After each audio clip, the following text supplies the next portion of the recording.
Have you ever looked up at the night sky and marveled at the beautiful dancing lights known as the aurora? This spectacular display of light is not just a feast for the eyes but a cosmic ballet that has intrigued and fascinated observers for centuries. It's a beautiful mystery, a symphony of light playing out in the vast theater of the sky. The aurora, also known as the northern and southern lights, are nature's own light show. A spectacle that has captured the imagination of poets and scientists alike, from ancient civilizations who saw them as omens, to modern-day explorers who travel thousands of miles just to catch a glimpse. The aurora has always been a source of awe and wonder. They transform the night sky into a canvas of vibrant hues, painting a breathtaking tableau that leaves one spellbound. But what causes this stunning spectacle? The secret behind this natural light show lies in our very own star, the sun. The sun, our closest star, is constantly releasing particles into space, a phenomenon known as the solar wind. This isn't a wind in the sense we're familiar with on Earth, but rather, it's a stream of charged particles, primarily electrons and protons, that escape the sun's gravitational pull and hurtle into space at speeds of around 1,000,000 miles per hour. Now imagine our planet, Earth, sitting in space exposed to this barrage of particles. It sounds a bit scary, doesn't it? But fear not, because we are protected by an invisible shield known as the Earth's magnetic field.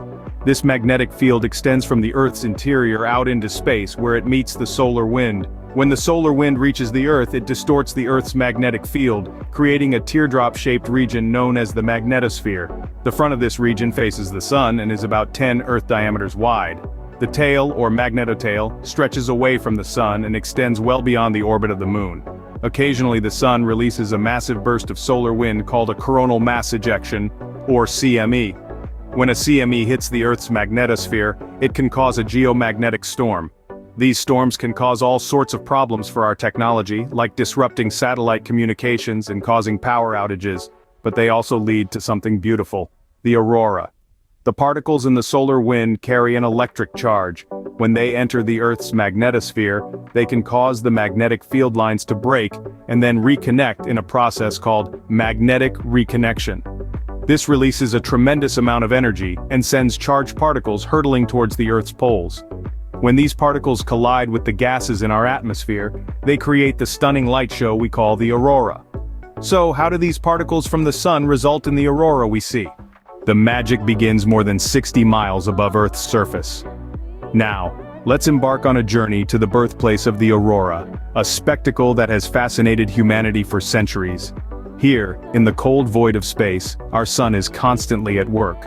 It's not just a source of light and warmth, but also a generator of solar winds, streams of charged particles known as ions and electrons, that hurtle towards our planet at mind-boggling speeds.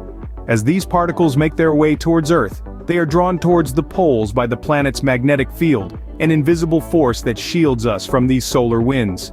This journey of the particles, from the sun to the Earth, is a cosmic ballet, a dance that spans 93 million miles, and it's only the beginning of the story. As these charged particles reach the Earth's atmosphere, they encounter various gases like oxygen and nitrogen. Picture it as a cosmic bowling alley, where the charged particles are the bowling balls and the gas molecules are the pins. When the charged particles strike these pins, they transfer their energy to them, exciting the gas molecules. This excitement is short-lived though. As the gas molecules return to their normal state, they release the energy they received. But this energy doesn't just disappear, instead it's emitted as light. Each photon of light is a testament to this remarkable interaction, this celestial collision that takes place high above our heads. And voila, this is the birth of an aurora, a natural light show that paints the sky with its ethereal glow. It's a process as beautiful as it is complex, a testament to the wonders that the universe holds. This light, traveling countless miles, finally reaches our eyes here on Earth, manifesting as brilliant streaks of color that ripple across the night sky. The mesmerizing spectacle we call the aurora. But why do we see different colors in an aurora? Well, that's a story for the next part of our journey. Stay tuned as we continue to unravel the mysteries of this celestial phenomenon.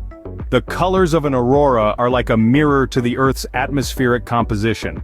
It's a vibrant, multi-hued palette that paints the night sky, which is not just a random spectacle of beauty, but a visual representation of the Earth's atmospheric composition. What makes the aurora such a breathtaking sight? Well, it's all about the different gases present in our atmosphere. Each gas, when excited by the solar particles, emits a specific color. The most common colors we see in an aurora are green, red, blue, and sometimes purple. Diving a bit deeper, let's start with the most common color, green. Green is typically produced by oxygen molecules located about 60 miles above Earth. The solar particles collide with these oxygen molecules, causing them to emit a beautiful glowing green light. But oxygen is not just limited to green.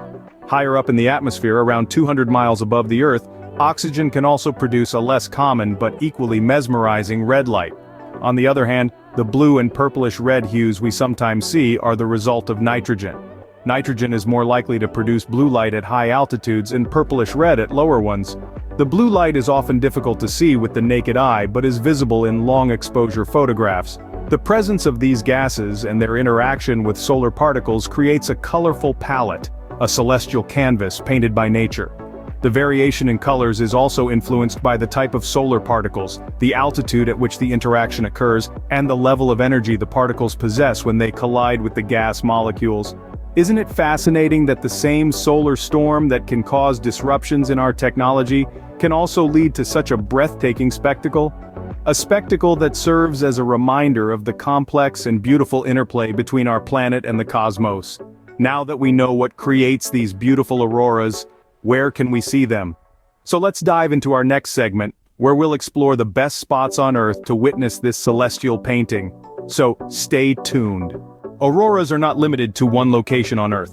Quite the contrary, these ethereal light shows take place in both the northern and southern hemispheres, each with its distinct name and unique viewing locales. Let's start with the northern hemisphere, home to the Aurora Borealis, also fondly known as the Northern Lights.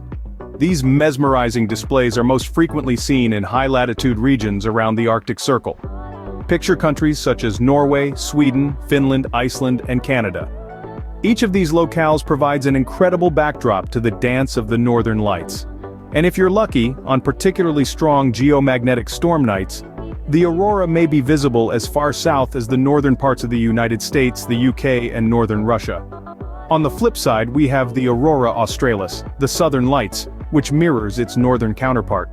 The Southern Lights are most often viewed in high-latitude regions around the Antarctic Circle. This includes places like the southernmost parts of New Zealand, Tasmania, and Argentina. For those intrepid enough to venture to Antarctica itself, the light show there is nothing short of spectacular. However, it's important to note that seeing an aurora isn't a guarantee. Several factors contribute to a successful sighting, including solar activity, time of year, weather, and light pollution. Ideally, you want to chase these lights during winter months when nights are longer and darker and skies are clearer. The absence of city lights and clear, cloudless skies can significantly increase your chances of witnessing this natural wonder. So, whether you're gazing at the Northern Lights dancing across the Scandinavian sky, or marveling at the Southern Lights shimmering over the Antarctic wilderness, each experience is unique and awe-inspiring. These magnetic ballets of light are a testament to the never-ending wonders of our universe, a visual spectacle that reminds us of our connection to the cosmos. So, the next time you see an aurora, you'll know the fascinating science behind this celestial ballet. From solar winds to atmospheric collisions, the creation of an aurora is a fascinating journey. As we've discovered, these celestial light shows are born from the sun's powerful winds, which carry charged particles millions of miles across space. Upon reaching our planet, they collide with atoms and molecules in Earth's atmosphere, sparking the stunning displays we know as auroras. The variety of colors we see in an aurora, from vibrant greens and blues to occasional reds and purples, are the result of these particles interacting with different types of gases. Oxygen gives us the common green and rare red hues, while nitrogen contributes to the blue and purple tones. And where can you witness these mesmerizing displays? The best locations are near the Earth's magnetic poles in places like Canada, Scandinavia, and Antarctica.